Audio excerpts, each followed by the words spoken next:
ओम शांति। आइए सुनते हैं 8 अगस्त 2024 की शिव बाबा की ज्ञान मुरली और ईश्वरीय महावाक्य। आज पिता परमात्मा शिव बाबा ने कहा, मेरे मीठे प्यारे बच्चों, रूहानी बच्चों, तुम्हें सतगुरुवार की बहुत बहुत बहुत बहुत शुभकामनाएं। सभी के बृहस्पति सफल हो, सभी को सफलता हर क्रम में मिले।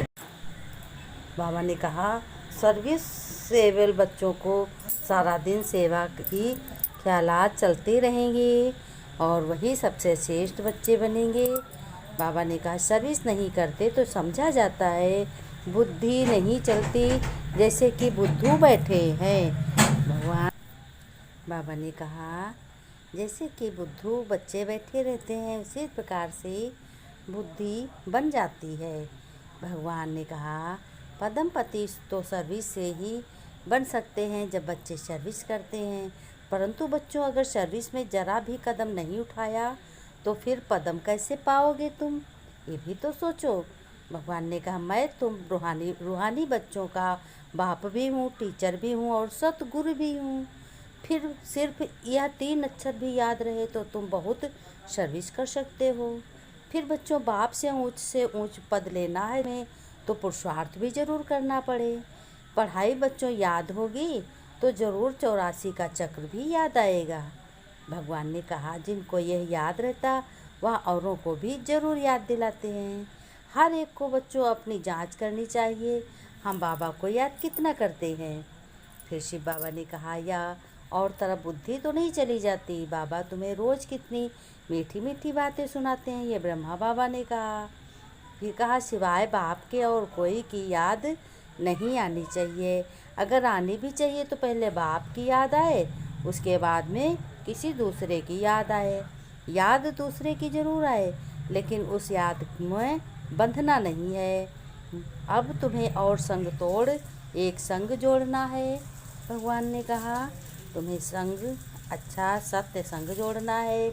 और बच्चों ध्यान से सुनो, गृहस्थ व्यवहार में रहते हुए ये सेवा जरूर करनी है। तुम्हें कोई को नाराज़ भी नहीं करना, परंतु पवित्र जरूर बनना है।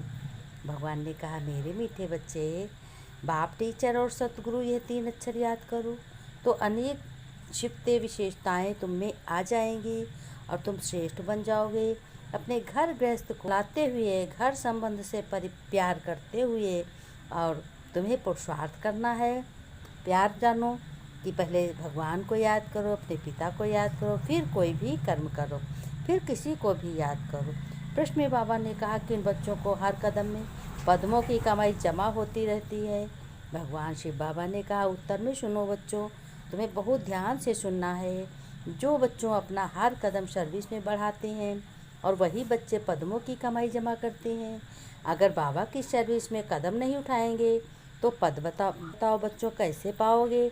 सर्विस ही कदम में पदम देती है, इसी से पद्मपति बनते हो। भगवान ने कहा, हर कदम में तुम्हारे पदम है। प्रश्न में बाबा ने कहा, किस राज को जानने के कारण तुम बच्चे सभी के कल्याणकारी बनते हो? उत्तर में बाबा ने कहा कि ध्यान से सुनो, उत्तर देखो, मैं बता रहा हूँ, तुम्हें एक एक बात बहुत बुद्धि से समझनी है। बाबा ने कहा, हम बच्चों को ये राज समझाया है कि सभी यह एक ही हट्टी है, यहाँ सबको आना ही है।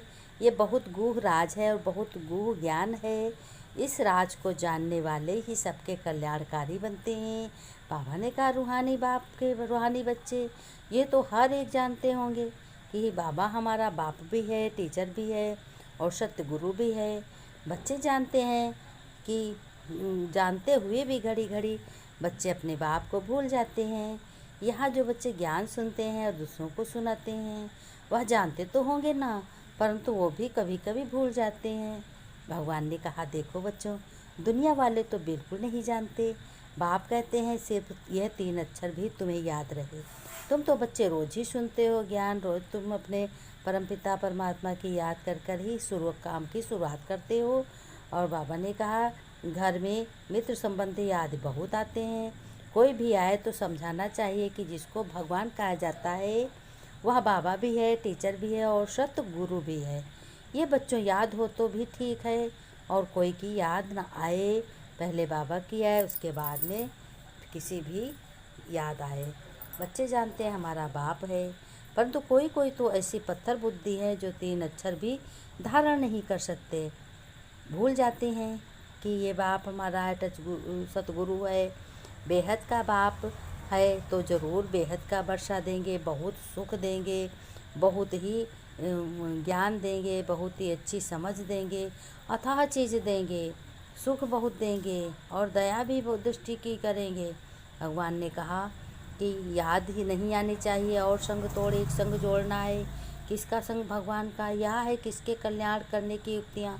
बाप को याद ही नहीं कर सकेंगे तो पावन कैसे बनेंगे। घर में भी बहुत बहुत सर्विस कर सकते हो तुम, बहुत मित्र संबंधी आदि तुमको मिलेंगे, भिन्न भिन्न युक्तियाँ रचो, बहुतों का कल्याण तुम कर सकते हो, लेकिन करते नहीं हो। क्यों नहीं करते हो? ध्यान रखो, हट्टी तो एक ही है और कोई हट्टी है नहीं तो कोई जाएंगे कहाँ। बाबा ने कहा अच्छा। फिर बाबा ने कहा धारणा में तुम्हें क्या करना। शिव बाबा ने कहा बच्चों, घर गृहस्थ में रहते हुए बहुत शुद्ध खान पान होना चाहिए और प्यार से चलना है, कोई को नाराज़ भी नहीं करना है, पवित्र भी ज़रूर बनना है। एक बाप से अविनाशी ज्ञान रत्नों का दाना ले, अपनी बुद्धि रूपी झोली को भरपूर रखनी है और बुद्धि को अपनी कभी भी भटकाना नहीं है।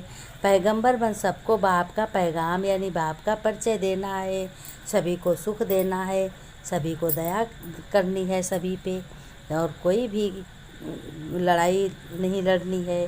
वरदान में बाबा ने कहा बेहद की वैराग्य बच्चों वृत्ति द्वारा सर्व लगाओं से मुक्त रहने वाले सच्चे राज ऋषि हो। तो बच्चे सच्चे राज ऋषि हो, क्योंकि तुम ही सत्य बाप के बच्चे हो, तुम्हारा बाप भी सत्य है। ये किसने कहा? ये ब्रह्मा बाबा ने कहा। ईश्वर से बढ़कर कोई सत्य नहीं है। बाबा ने विस्तार में कहा राज ऋषि अर्थात एक तरफ राज्य, दूसरे तरफ ऋषि अर्थात बेहद के बैरागी। अगर बच्चों कहाँ भी चाहे अपने मन में, चाहे व्यक्ति में, चाहे वस्तु में कहाँ भी लगाव हो तो राज ऋषि नहीं बनोगे। जिसका संकल्प मात्र भी थोड़ा लगाव है उसके 2 नाव में पाँव हुए, फिर न यहाँ का रहेगा न वहाँ का रहेगा। इसलिए बच्चों राज ऋषि बनो, बेहद के बैरागी बनो, अर्थात एक बाप दूसरा न कोई। यह पाठ पक्का करो। स्लोगन में बाबा ने कहा क्रोध अग्नि रूप है। बच्चों ध्यान से सुनो, क्रोध अग्नि रूप है जो खुद को भी जलाता है और दूसरों को भी जला देता है। ऐसे क्रोध को तो बिल्कुल स्वाहा कर देना चाहिए। ये क्रोध और काम 2 चीज़ें बहुत ही खराब चीज़ें हैं। इन चीज़ों को बिल्कुल इस्तेमाल नहीं करना चाहिए। भगवान ने कहा तुम बच्चे घर गृहस्थ में सेवा करते हुए, इसीलिए तुम विशेष बच्चे गाए जाते हो और सेवा करते हुए अपने बच्चों को भी संभाल करते हो, घर की भी संभाल करते हो, अपने भगवान शिव बाबा की श्रेष्ठ मति भी चलते हो, श्रेष्ठ मति भी इस्तेमाल करते हो। बाबा ने एक बहुत मोस्ट बात कही, अब तक भी कई ऐसे हैं जो योग सिखाते हैं, वर्णन करते हैं कि योग से ये प्राप्ति होती है, लेकिन योगी जीवन किसको कहा जाता है बच्चों? उसका अनुभव बहुत अल्पकाल का है। ड्रामा शब्द भी कहते हैं, परंतु ड्रामा के रहस्य को जानकर ड्रामा के आधार पर जीवन अनुभव कर। भगवान शिव बाबा ने कहा कि देखो अपने घर गृहस्थ बहुत प्यार से चलाना है, सब पे रहम करनी है, क्योंकि तुम रहम दिल बाप के बच्चे हो। बाबा ने नमस्ते की, मीठे मीठे सिक्के लगे बच्चों को। हम रूहानी बच्चों की रूहानी याद प्यार नमस्ते। बच्चों ने कहा हम रूहानी बच्चों की रूहानी बाप दादा को याद प्यार नमस्ते।